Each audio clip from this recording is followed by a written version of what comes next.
یمن میں 30 دسمبر کے روز سعودی عرب کی جانب سے فضائی حملے میں مکلا بندرگاہ کو نشانہ بنایا گیا، جہاں سعودی عرب کے مطابق متحدہ عرب امارات کی جانب سے بغیر اجازت ہتھیار اور جنگی گاڑیاں اتاری جا رہی تھیں۔ اس حملے کے بعد سعودی عرب نے مطالبہ کیا ہے کہ یو اے ای یمن سے 24 گھنٹوں میں اپنے فوجیوں کو واپس بلا لے۔ سعودی عرب اور متحدہ عرب امارات کے درمیان یمن کے معاملے پر کشیدگی کی وجہ کیا ہے؟ یمن میں بیسیکلی خانہ جنگی جاری ہے۔ سعودی عرب نے یمن کی حکومت کی مدد کرنے اور حوثیوں کے خلاف ایک اتحاد قائم کیا۔ یو اے ای اور علیحدگی پسند گروپ سدرن ٹرانزیشنل کونسل یا STC ابتدا میں اس اتحاد کا حصہ تھے۔ تقریباً 10 سال پہلے 2015 میں سعودی عرب اور یو اے ای نے حوثیوں کے خلاف مل کر جنگ لڑی، جس میں یو اے ای نے بہت اہم کردار ادا کیا تھا۔ ابتدا میں تو دونوں ممالک ایک ساتھ تھے، لیکن اب دونوں کا موقف ایک دوسرے سے مختلف ہے۔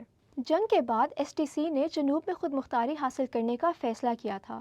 یمن کے جنوبی ساحل پر قدم جمانے کی خواہش اور بحیرہ احمر تک رسائی اور بندرگاہ کے تجارتی راستوں کو محفوظ بنانے کے لیے متحدہ عرب امارات نے STC کی افواج کی حمایت کی۔ STC یمن کے جنوب کے بڑے حصے پر قابض ہے، جس میں اسٹریٹجک طور پر اہم حضرموت صوبہ بھی شامل ہے، کیونکہ حضرموت سعودی عرب کی سرحد پر واقع ہے۔ سعودی عرب یمن کی حکومت اور فوج کی حمایت کرتا ہے۔ حوثی گروہ جنہیں ایران کی حمایت حاصل ہے، وہ ملک کے شمالی حصے پر قابض ہیں، جس میں دارالحکومت صنعا بھی شامل ہے۔ صنعا سے انہوں نے یمنی حکومت کو 2014 میں نکال دیا تھا اور شمال کے بیشتر حصے پر قبضہ کر لیا تھا۔ گزشتہ برسوں میں متحدہ عرب امارات نے یمن میں اپنی عسکری موجودگی کو بڑھایا ہے، جس میں یمنی حکومت کے ساتھ افواج کی تربیت، انٹیلیجنس تعاون کو فروغ دینے اور خطرات سے نمٹنے کے لیے سیکیورٹی معاہدہ وغیرہ شامل ہے۔ متحدہ عرب امارات STC کا حامی ہے اور اس گروہ نے حالیہ دنوں میں یمن کے علاقوں میں پیش قدمی کرتے ہوئے اپنی پوزیشن مضبوط کی ہے۔